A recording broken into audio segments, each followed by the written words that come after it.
Hello everyone, I'm LordMidas and welcome back to the Empire of Carpathia. In the last episode, our great ruler, Tsar Rodislav II, the Flayer of Carpathia, went ahead and joined a warrior lodge, the Champions of Perun, even though he is iconoclast. But he went ahead and joined that warrior lodge for a major reason. He wants to get his personal combat skill up so that he can get revenge on Svetozar the Whisperer before he dies. He's 52 years old. Oh, can we already ask to duel him? I think we're gonna go ahead and duel him. His 19 personal combat skill. We have 21, but that's probably just because we've got a swollen wrist going on here.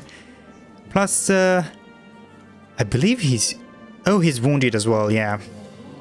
So as soon as we've gotten rid of these two things, we should go ahead and duel him before he dies, because he murdered our father and we want to get some revenge from him. And we also went ahead and basically sieged or looted all of the territory over here because we want to declare a holy war against this guy in spite of the defensive pact. So the way we're going to do that is we're going to start from the bottom, I think. So start from here and basically chain assault his holdings like that. Yeah, and also in the previous episode we pressed a claim on the Kingdom of Pomerania, so now we just have to get some land in Poland and some in Bohemia, and then some land over here to finish our Slavic Union achievement. Let's go ahead and go over there.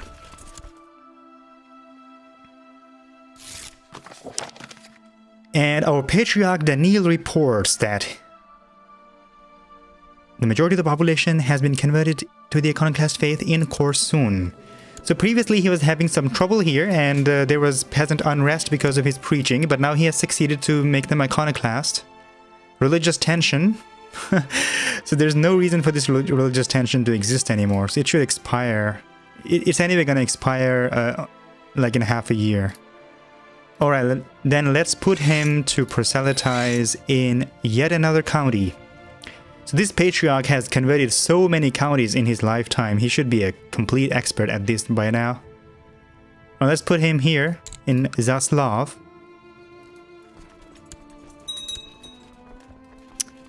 Alright, so we should start moving in this direction over here. And as soon as we are in that county, or let's say close to being in that county, we will declare the war. When my wife's mare had to be put down, I promised Justina that I would find a new suitable ride for her. Now I am in luck. Not only one, but 3 different mares have been brought to Novgorod, and we disappointed her earlier when we did not accept one of her suggestions. She's ungrateful for that. Or we were ungrateful, so she doesn't like us for that. So let's give her one of the best horses that we can. The white mare is a bit frisky, but she'll be fine. Yeah. And yeah, they will arrive there on 18th of January, so we will declare the war on the 17th then. The council does not approve. No glory in this war, the enemy is too weak. And this guy is malcontent, he is my chancellor, so maybe if I can appoint somebody as my chancellor who will approve, we will be fine. Let's appoint this guy, who hates us a little bit. He's also a commander, I believe. But he's a pragmatist, so I think he will agree with the war. Yes, he does. Perfect. So then, Holy War for Silesia. Let's get these couple of counties off of him. I think that's both of the counties. Yes, it is.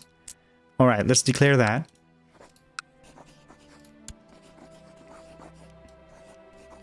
And why will nobody join? Is he not part of a He's not part of a defensive pact? Really? Wow. Oh. Why is he not part of a defensive pact? That's just super perfect for me then. Okay, then let's go ahead and declare that holy war. And I mean, I'm gonna call my vassals to war just in case. I mean, why not? But we probably won't even need them. So assault that. Go over here. Assault that. Oh, I think the reason he's not a part of a defensive pact maybe is because he's also part of the warrior lodge. Yeah, I mean, I don't know if that's the reason, but that would make sense to me. Alright. History as a subject has always fascinated you, and you have spent the last few weeks studying the campaigns of Alexander the Great. There are many lessons to be learned from his conquests in the East. I should devote more time to studying this, for sure. And I think we should stop leading troops because we're wounded. 8 more days. Assault that. And we're gonna chain assault it.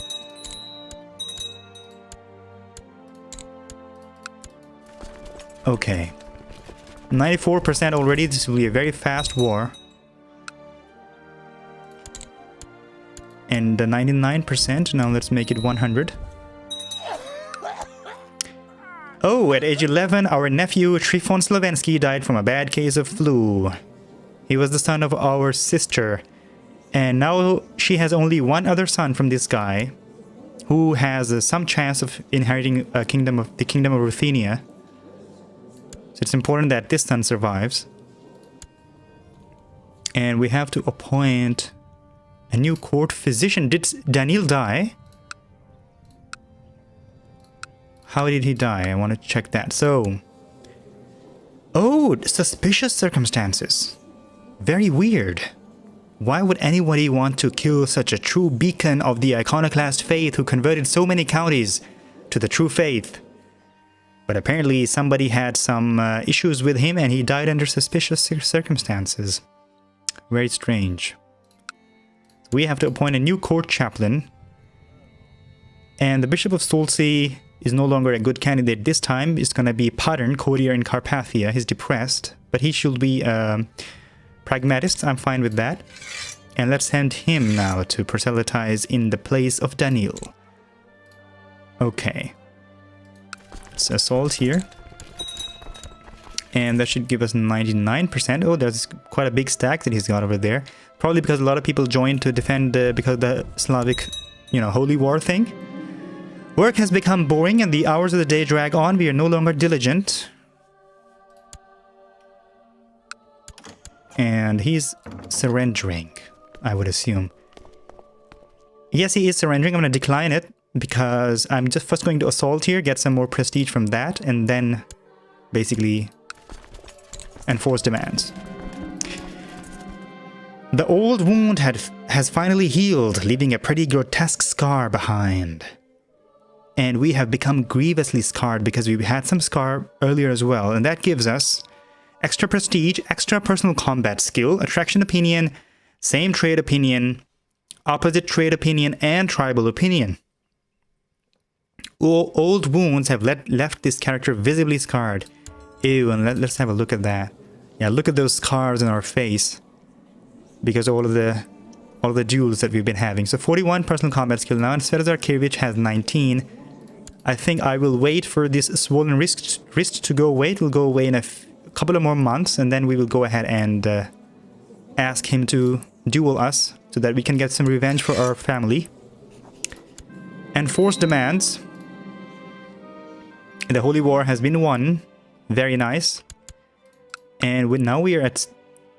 Why is this county glowing like that?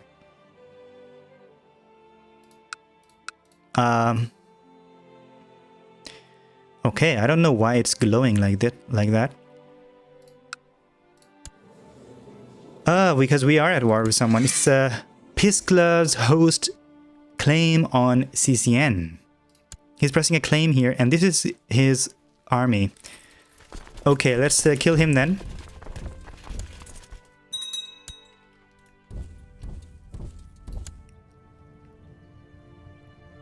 Who has died this time?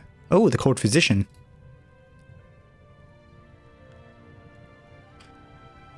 Oh yeah, I did not appoint the court physician. I just appointed the new patriarch. So let's appoint this lunatic guy as our court physician, Sviatoslav, the High Chief of Livonia, who I eventually want to make the king of Lithuania. Okay, they're coming to us. They're gonna get beaten.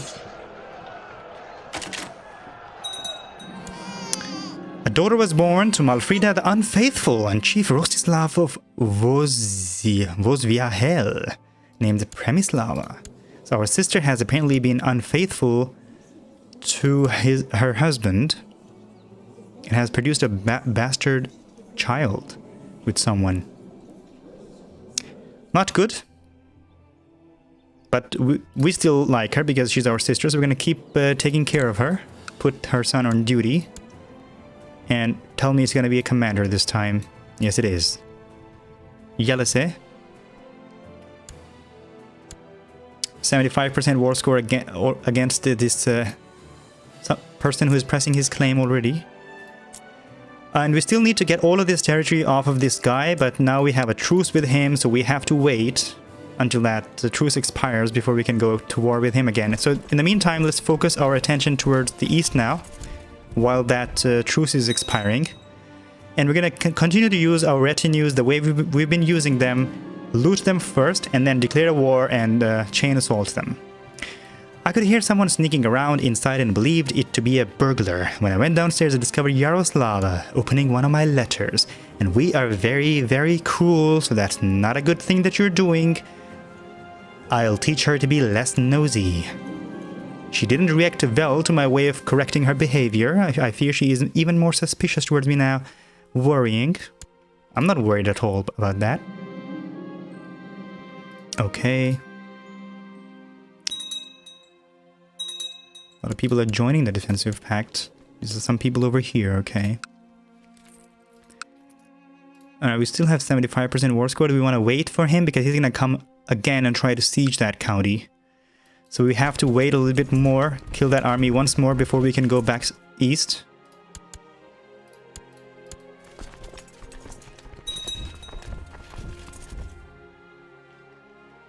He's locked, so let's go there.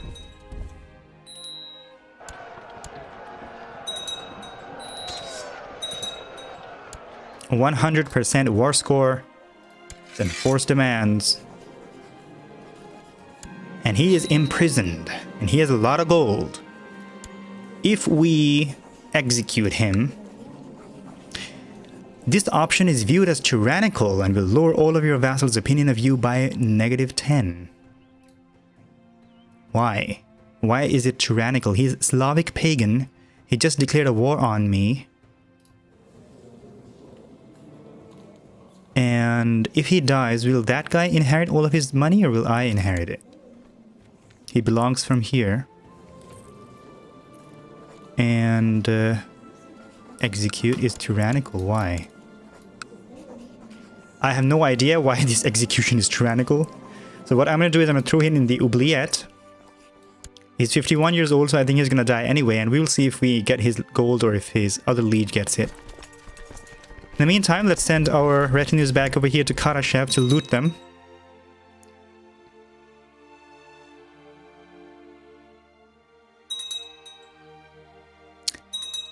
And unfortunately, France does not seem to be anywhere close to be splitting anytime soon.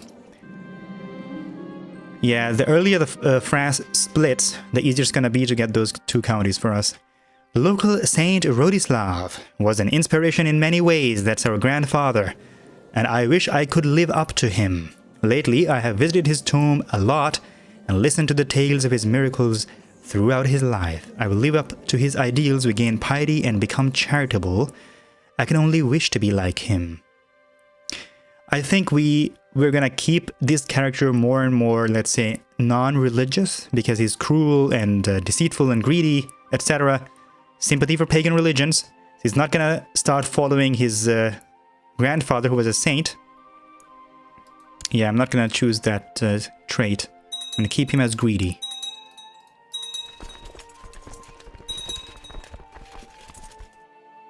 And that kind of reminds me, so our father, Tsar Milan, the Blessed of Carpathia, was never beatified. I do not know why that happened. I mean, he definitely was quite pious, and he had all the good traits, no negative traits at all. So he should have been at least beatified, if not declared a saint. Maybe it has something to do with the fact that he was murdered on the orders of someone? Yeah, and we have to go and get that revenge sometime soon. He has just 4 personal combat skill. He has cancer. Gluttonous, kind. Alright. And old age has taken away a lot of his personal combat skill, and he's fat. Oh, he's fat, yeah? He's eating, yeah? He's eating quite a lot of stuff. After killing our father and abducting our sister, you know what? Duel him. Challenge Svetozar to a duel to uphold your honor. Duels can be considered dangerous to your health. Considering the old age of Svetozar, certain characters will consider this challenge dishonorable. I don't care about that. Svetozar the Whisperer has chosen to accept your challenge to personal combat. The duel will take place in the next few days. Let's fight. The duel.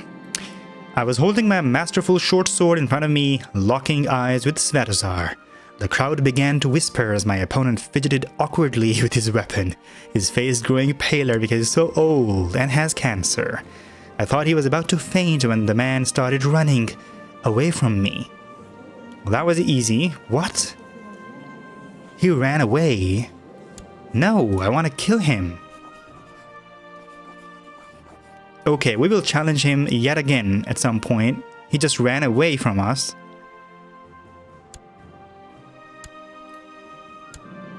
The Waldensian heresy has appeared in the county of Bolzano. A lot of Catholic heresies are appearing. I had to put them on looting. So let's go back.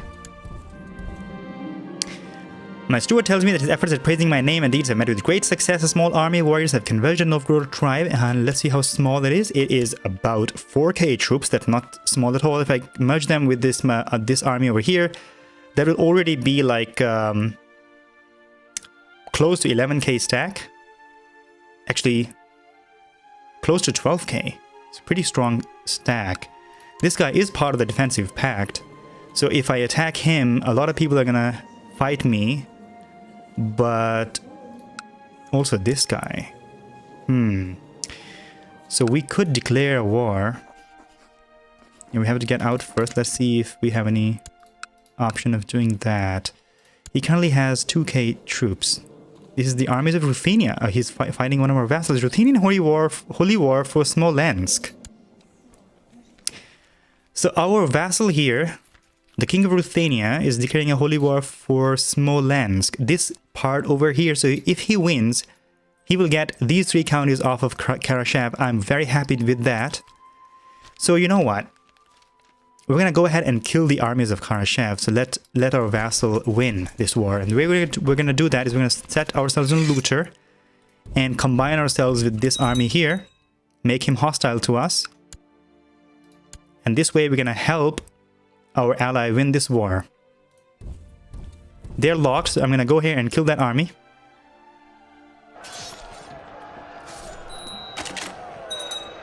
Absolutely perfect, and I think this will be very, very good. So our vassal will get that land, and then we will get we will declare another holy war on him for this land over here. Let's siege that. And another council member has expired. The King of Pannonia has died. He became a lunatic towards the end of his life. Alright, his son, King Ataridin II of Pannonia. His strong vassal. He wants to be on the council. Let's make him an advisor. He's not good for anything else. He's gonna be malcontent though. We'll see.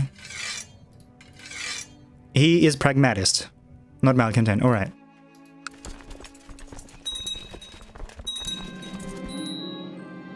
Alright, this is our first Sumenusko uprising. I've never seen that before.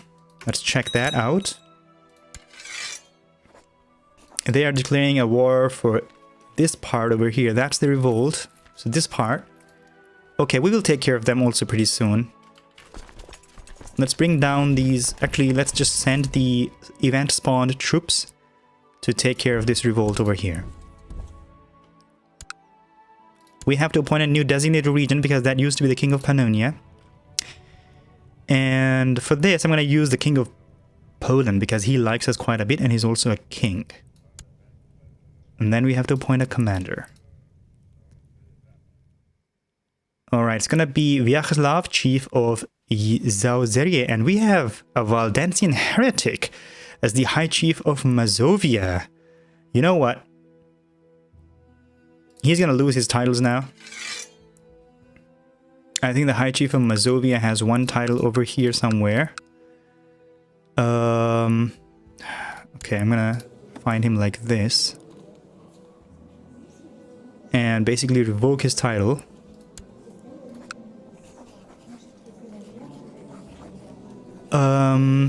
Okay, we can't. So he's Catholic heretic.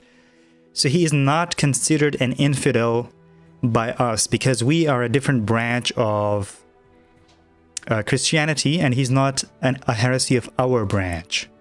So he's just like a regular Catholic Christian for us. Okay. But he only just has this land here. He doesn't have any land outside the Duel region of Poland. Then probably I don't even need to keep him as my vassal. I can simply transfer him to the King of Poland. High Chief of Mazovia. Yeah, why not? I think that's perfect. Just do that. Make the King of Poland even stronger. Maybe he can declare some holy wars over here against this guy now, because we have a truce.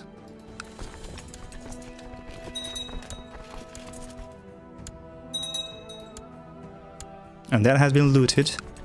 Let's continue onwards over here.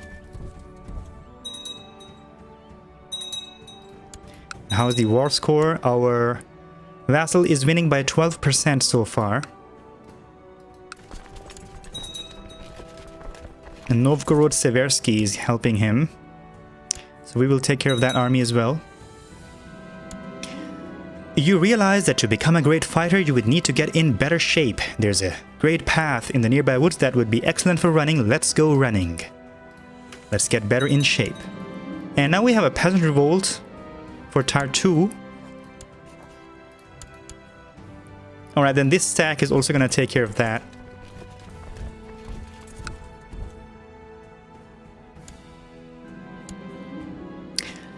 As war grows to be a constant presence in your life, you have on several occasions faced, nay, almost courted, death.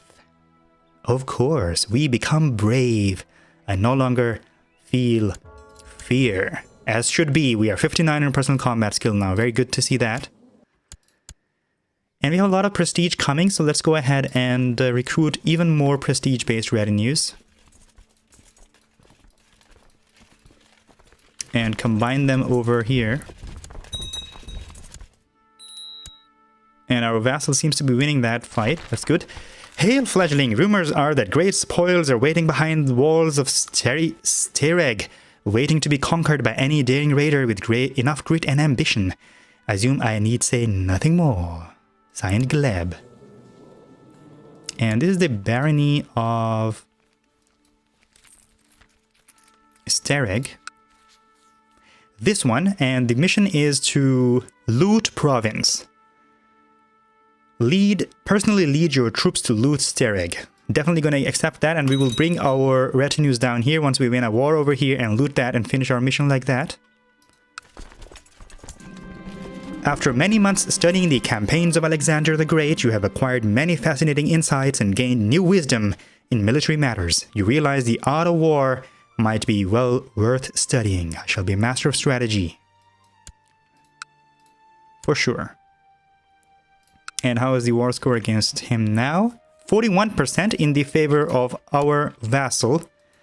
Perfect, and we are looting him, so our holy war that we declared afterwards will also be quite fast. We have 100% against these Sumenusko uprisers. They're gonna get executed. Let me guess, hanged. Nope. Stoned to death. Some variety. Finally. Let's loot Karashev now.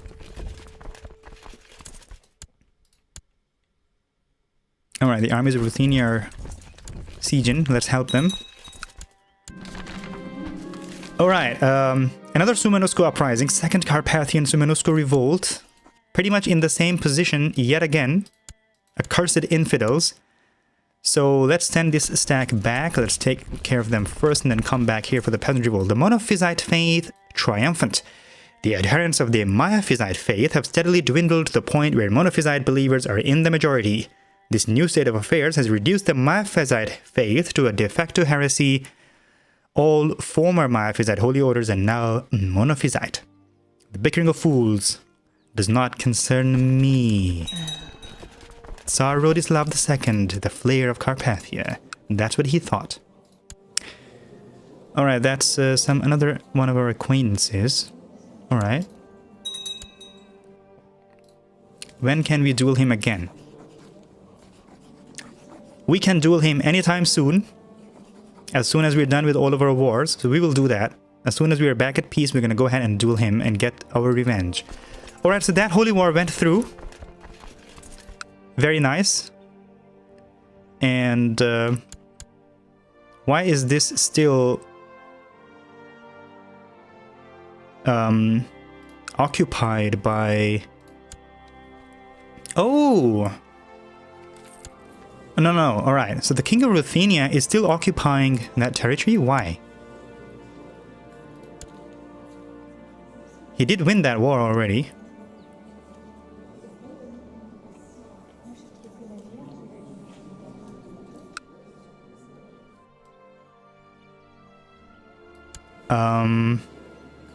Is it a bug or what? Why is that part occupied? Even after the war?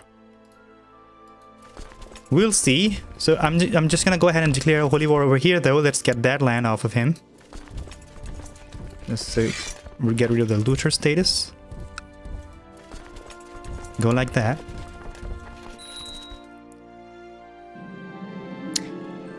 And Stanislav, the King of Ruthenia, has created the title High Chieftain of Smolensk, which he just conquered. I'm fine with it. It's also part of his de jure land of Ruthenia, which is absolutely fine. And these people will arrive on the 11th of February, which they have already arrived. It was a bit too late. Let's go back like that. The Arm Wrestling Challenge. Many important warriors have gathered in the lodge tonight in order to celebrate a recent hunt. I have barely joined some of my friends in the festivities when Wenceslaw barges in, claiming that he is twice as strong as I am and challenging me to an arm wrestling match to prove it. Okay, you are on, and if we decline, we will possibly lose Brave Trade. Let's just challenge him. You're on. Wenceslaw and I sit in front of the other, preparing ourselves for the game. We put our arms on the table while a third fighter holds our fists still. The crowd around us chants a disjointed countdown and cheers as we start pushing against each other. And, with a loud thud, I slam his fist against the table, earning a shower of cheers from the other warriors gathered around us. My opponent glares at me and mumbles something about accepting defeat as he rubs his hand. What sort of weakling are you? We insult him, and then he might challenge us to a duel because of that. Or we can say that do not be too hard on yourself. Yeah, he's pretty good in fighting. Like, we have 59, he is 32. I do not want to risk fighting him when I can't avoid it, so let's not insult him. Do not be too hard on yourself, let's say that. Okay, they will arrive now on the 3rd of March. So let's declare the war now. It's a holy war for Novosil. Council does not approve. Oh yeah, the pragmatists are not going to approve, of course, because we are at war already. This is really annoying. And we have to get rid of these wars then. I still do not understand why is this occupied by my vassal when the war is already over. Okay. So I do not want to owe favors to my council members. Actually, I think it won't really matter, because all of the laws that they would normally want to vote on are already voted in yes. So let's just ask them to favor us in the council. I'm going to ask my chancellor to do that. He won't approve because he doesn't like us. Okay. Unless, let's ask our steward. He won't accept us. Accept it either. Let's give him an honorary title then. Keeper of the Swans. Will he accept now? Yes, perfect. Patriarch, will you also... Actually, we have to check who wasn't actually voting. The Marshal is already voting yes. And if we get the Patriarch as well to vote for us, we can't because he's already voting for someone else. Alright, Spymaster. His Spymaster hates us. Wow, so we have to change that situation very fast. Let's appoint his loyalist then. Chief of Galindia. Alright, set him to study technology. Yeah, the other Spymaster gave us quite a bit of tech, but he hates us. And this is my half-brother, the Chief of Galindia over here.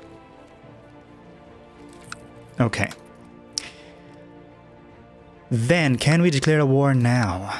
Holy War for Novosil still does not, because we have to wait for that guy to give us the support. Alright. He will support us now. Perfect. And that should be it for declaring the war. You close the door to your chamber, and as you approach your personal gold coffer, you spot... As you approach your personal gold coffer, you spot someone hiding behind it. A well-aimed kick makes Eonakius squirm, and the sound of what may be broken ribs accompanies his scream of agony. So he was trying to embezzle from us. This behavior is unacceptable, and he gets imprisoned and make him swear to never do it again. Here's our steward. Can we appoint a better steward? We can, in the form of this one, who might then vote yes for that war? I don't know. We just asked him to, you know,